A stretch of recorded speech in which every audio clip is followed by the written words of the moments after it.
보겠습니다. 구세주 예수님, 대림절 두 번째 주일, 대림절 두 번째 주일을 맞고 있는데요. 요즘에 이 성탄절의 모습을 보니까요, 예수 없는 성탄절을 보내고 있는 겁니다. 예수는 없고 산타만 있는 거예요. 산타크로스만 있는 겁니다. 예수는 없고 트리 장식만 있는 거예요. 예수는 없고 축제만 있는 겁니다. 이 축제, 크리스마스를 맞이해서 여러 축제들이 있는데 예수님은 그 안에 없더라고요. 예수는 없고 캐롤만 있는 것이죠. 예수는 없고 휴일만 있습니다. 여러분들 우리 성탄절이 되면 어떻게 인사합니까? 메리 크리스마스 이렇게 인사하죠. 기쁜 성탄 되세요 이렇게 인사하잖아요. 근데 요즘에는요 사람들이 저런 인사를 한대요. 홀리 할러데이.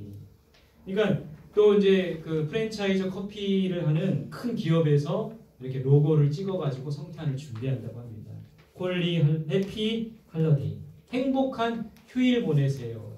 그러니까 예수는 없고 휴일만 있고 캐롤만 있고 축제만 있는 장식만 있는 산타만 있는 성탄절을 보내고 있다는 거예요. 제가 그래서 처음으로 이 현수막을 밖에 내건 이유가 유튜브로 이제 어느 목사님의 설교를 듣는데 이런 얘기를 하시더라고요.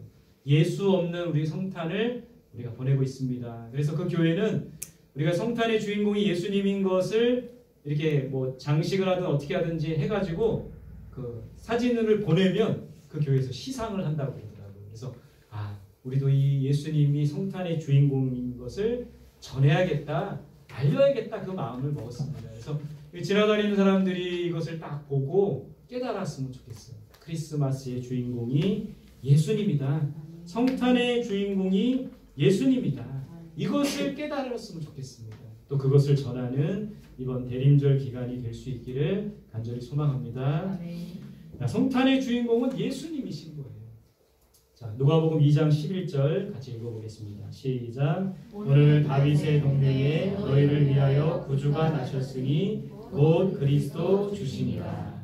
오늘 이 말씀을 자세히 보면은 다윗의 동네에 이렇게 돼 있죠. 그러니까 예수님은 다윗의 동네에서 태어나셨다는 거예요. 다윗의 동네가 어디입니까? 다윗의 동네는 베들레헴이에요. 그림에 보시면 지도에 보시면 예루살렘이 있고 예루살렘으로부터 좀 떨어진 베들레헴. 베들레헴이라는 곳에서 다윗이 태어났고 또 예수님도 이 베들레헴에서 태어나신 거예요. 왜 예수님께서는 이 베들레헴이라는 곳에서 태어나셨을까요? 왕으로 이 땅에 왕으로 오셨다면 예루살렘 같은, 그러니까 지금 우리나라로 말하면 서울 같은 그런 대도시에 태어났는데 왜 청주에 태어난 겁니까, 여러분들은? 네. 예수님은 왜 베들레헴에 태어나신 거예요? 읽어봅시다. 미가서 5장 2절입니다. 시작. 베들레헴 에브라다야 너는 유다 족속 중에 작을지라도 이스라엘을 다스릴 자가 내게로 나올 것이라. 그는 근본은 상고에 영원히 있느니라. 미가야 선지자가 이것을 예언합니다. 메시아, 이 땅에 구원자로 오실 그 메시아는 베들레헴에서 태어난다는 거예요. 비록 베들레헴이 작을지라도, 작은 마을일지라도, 작은 도시일지라도 그곳에서 메시아가 탄생하고 그곳에서 왕이 탄생할 것을 미가 선지자가 예언했어요. 그리고 예수님께서는 그 예언의 말씀대로 이 베들레헴에서 말씀을 이루기 위해 태어나신 거예요. 여러분, 예수님처럼 우리도 말씀을 이루는 삶이 되어야 한다는 거예요. 하나님의 뜻을 이루는 그런 성원교회 성도들이 되어야 된다는 것이죠. 오늘 누가복음 2장 10절 11절 말씀에 너희를 위하여 이렇게 돼 있어요. 누구를 위해 이 땅에 예수님을 보내주신 겁니까? 우리를 위해 보내주신 거예요. 요한복음 3장 16절 다 암송해 볼까요? 시작. 하나님이 세상을 이처럼 사랑하사 독생자를 주셨으니 이는 그를 믿는 자마다 멸망하지 않고 영생을 얻게 하려 하심이라. 하나님은 세상을 사랑해서, 정확히 말하면 세상에 있는 사람들을 사랑해서 독생자를 주신 겁니다. 하나밖에 없는 아들 예수 그리스도를 이 땅에 보내주셨고 이 땅에 십자가에 죽게 하심으로 우리를 위해 내어주신 거예요. 우리를 위해서 그렇게 하신 겁니다. 여러분, 하나님께서는 우리를 위하여 가장 귀한 것을 주신 거예요. 하나밖에 없는 아들을 주신 거예요. 자기 생명보다도 더 아끼는 예수님을 우리를 위해 주신 거예요. 하나님께서 우리를 위해 가장 귀한 것을 주셨다면 여러분, 우리도 하나님을 위해서 귀한 것을 드릴 수 있어야 된다는 겁니다. 그런 마음으로 이 성탄을 보내야 되는 거예요. 우리가 12월 25일 성탄 감사 예배를 드리기로 했습니다. 우리의 가장 귀한 것이 무엇인지 한번 고민해 보세요. 이 기간 동안에. 그리고 그것을 하나님 앞에 드릴 수 있길 바랍니다. 그 귀한 것이 나의 재능이라면 재능을 드리고, 나의 능력이라면 능력을 드리고, 나의 삶이라면 삶을 드리고, 나의 물질이라면 물질을 드리고, 가장 귀한 것을 주님 앞에 드릴 수 있는 그런 대림절 성탄절 기간이 되었으면 좋겠어요. 여러분, 오늘부터 한번 우리가 고민해 봅시다. 가장 귀한 것을 나를 위해 주신 하나님께 우리의 가장 귀한 것을 아낌없이 드릴 수 있는 것이 바로 이 성탄의 의미이자 대림절을 보내는 우리들의 모습이어야 된다는 거예요. 가장 귀한 것을 주님 앞에 드리는 저와 여러분들이 되시기를 바랍니다. 자, 오늘 또 말씀에 구주가 나셨으니, 구세주가 나셨으니. 여러분, 이 구세주라는 말이 무슨 말입니까? 국어사전에 보니까 이렇게 되어 있어요. 세상을 구제하는, 이 세상을 구원하는, 이 슈퍼맨이라는 이런 영화도 있었는데, 만화도 있었는데, 이 슈퍼맨이 이 지구를 구하는 일에 힘쓰더라고요. 세상을 이렇게 구원하고 구제하는 것이 바로 구세주라는 말이에요. 두 번째로 사전에 보니까 어려움이나 고통에서 구해주는 사람. 저렇게 가난하고 병들고 어려움 가운데 있는 사람들에게 빵 하나 가져다주는 사람이 정말 구세주인 거죠. 인간의 모든 어려움과 고통으로부터 구원해주는 사람이 바로 구세주예요. 세 번째, 우리 구세주라는 단어를 사전에 보니까요, 인류를 죄악과 파멸의 상태에서 구원하시는 하나님을 구세주라고 하더라고요. 그래서 하나님께서 우리를 구원해 주시는 거예요. 예수 그리스도께서 이 땅에 오셔서 이 땅에 구세주로 오신 거예요. 우리 인간은 어떤 어려움과 고통이 있습니까? 우리를 이 어려움과 고통에서 구원해 주시는 분이 바로 구세주 예수 그리스도라는 겁니다. 어떤 고통이 있습니까? 가난이 있죠. 그림처럼 저렇게 가난으로 굶주려 있는 사람들이 있습니다. 굶어 죽는 사람이 지금도 많이 있죠.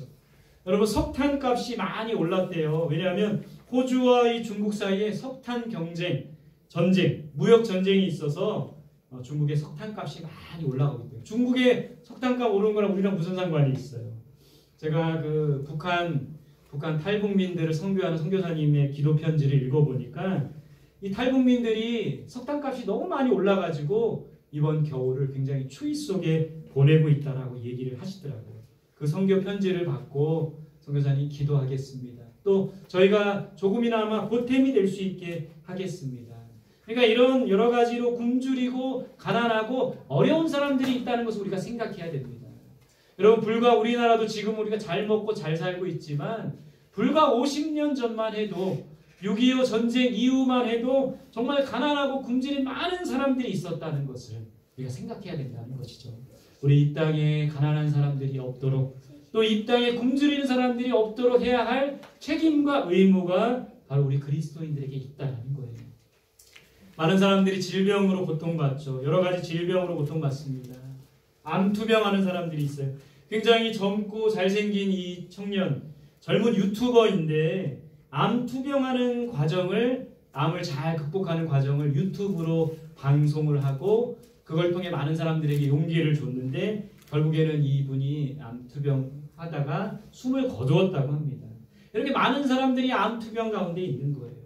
또 혈관질환, 심장이나 뇌혈관 같은 심장질환, 또 우울증. 여러분, 어떤 통계에 보니까 현대인들의 15%, 100명 중에 15명은 우울함을 경험했대요.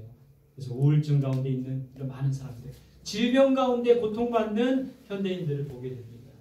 또 지금 전쟁 가운데 있죠. 우리나라는 지금 뭐 전쟁은 있지는 않지만 남북이 대치하고 있는 상황이지만 현재 지금 이 시간에도 시리아라는 나라는 내전이 있습니다. 테러로 인해, 정말 이게 테러로 인해 가족을 잃어서 망연자실한 그런 모습이에요. 세계 곳곳에 테러로 고통받는 많은 사람들이 있습니다. 무역 전쟁이 있죠. 고래 싸움에 새우등 터진다고 이 미국과 중국 거대한 나라들이 무역 전쟁을 할 때 가난하고 연약한 나라들은 점점 더 등이 터지게 되고 어려움을 겪는 거죠. 여러분, 요즘에 계속되는 이 바이러스와 전쟁, 사투를 벌이고 있는 의료진들이 있습니다. 이런 어려움들이 우리에게 있는 거예요. 또 여러분, 이 시대는 혼란의 시대라고 합니다. 혼돈과 어지러움 가운데 고통받는 많은 사람들이 있어요. 가치관의 혼란, 뭐가 옳은 건지 뭐가 진리인지 잘 모르고 살아가는 많은 사람들이 있습니다. 성 정체성에 혼란이 있어요. 남자인지 여자인지 동성애자들이 많이 이제 등장하면서 남자인지 여자인지 성 정체성에 혼란을 겪는 많은 청소년들이 있고 그로 인해 고통받는 많은 사람들과 가정도 있다라는 거예요. 죽음의 문제가 있죠. 또 죄의 문제가 있죠. 죄로 인해 고통받는 모습들입니다. 제가 이번 주간에 쭉 신문이나 뉴스를 좀 인터넷 뉴스를 찾아보니까요. 이런 기사들이 많이 있는 거예요. 아동 학대의 기사, 청소년 범죄의 기사, 또 흉기 난동. 요즘 사람들이 왜 이렇게 그냥 흉기를 들고 휘두르는지 분노를 조절하지 못하는 겁니다. 생명을 귀하게 여기지 않는 거예요. 자기를 다스리지 못하고 흉기를 들고 난동을 피는 그런 모습들이 많이 있더라고요. 인간의 죄악으로 고통받는 것이죠. 여러분 이런 인간의 삶 속에 예수님께서 구세주로 이 땅에 오셨다는 겁니다. 그 구세주 예수님을 만난 사람들은 구원을 받는 거예요. 성경에 보니 38년 된 병자가 베데스다 연못에서 예수님을 만나고 질병을 고침받고 구원을 얻었어요. 귀신 들린 사람이 군대 귀신 들린 사람이 영적인 문제가 있었고 가족들로부터 버림받고 정말 귀신처럼 살아갔던 사람이지만 예수님을 만나고 구원을 얻었습니다. 가치관이 혼란이 있고 뭐가 영생인지 모르고 뭐가 참된 진리인지 알지 못했던 한 그런 율법 교사가 니고데모가 예수 그리스도를 만나고 구원을 얻었습니다. 욕심 가운데 빠져서 자기만 욕심만 챙기려고 했던 삭개오가 예수님을 만난 후 자기 재산을 가난한 사람들과 나누며 구원받는 삶을 살게 되었습니다. 사마리아 우물가의 여인 남편이 여섯이나 되었던 갈급함이 있었던 여인이 예수 그리스도를 만나서 죄로부터 구원을 얻었습니다. 가늠하다 현장에서 잡힌 여인, 이 여인은 돌에 맞아 죽어야 됐어요. 이스라엘 율법에 보면 가늠한 여인은 돌에 맞아 죽어야 됐습니다. 돌에 맞아 죽을 뻔했는데 예수님께서 누구든지 죄 없는 자가 돌을 던지라. 이 말 한마디에 돌을 하나씩 내려놓고 가서 결국에는 구원을 얻게 된, 죽음으로부터 구원을 얻게 된 이 여인의 이야기를 우리가 기억합니다. 인간의 모든 문제들로부터 구원해 주시는 분이 바로 예수님이라는 거예요. 그래서 이 예수님은 구세주 예수님인 겁니다. 이 예수님을 믿고 이 예수님을 만나고 이 예수님과 함께 동행하는 저와 여러분들이 되어야 된다는 거예요. 이 땅에 다윗의 동네에 구주로 나신 구세주로 나신 예수 그리스도, 그분을 믿고 그분을 전하는 이번 대림절 성탄절이 되시기를 소망합니다.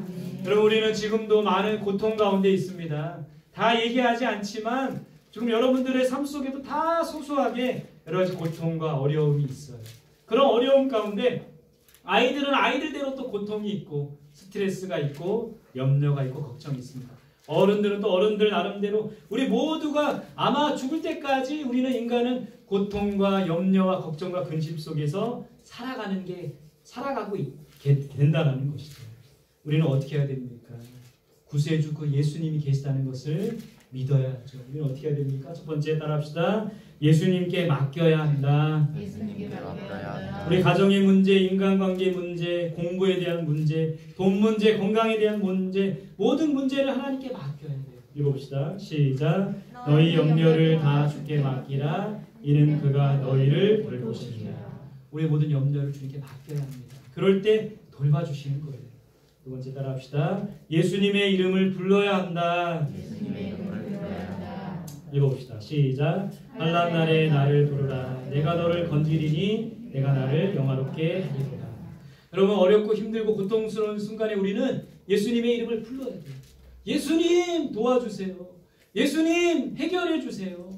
예수님 함께해 주세요. 그 예수님의 이름을 불러야 돼요. 그러면 우리를 건져주시겠다 약속하셨어요. 여러분 예수님의 이름을 부릅시다. 그분께 도움을 구합시다.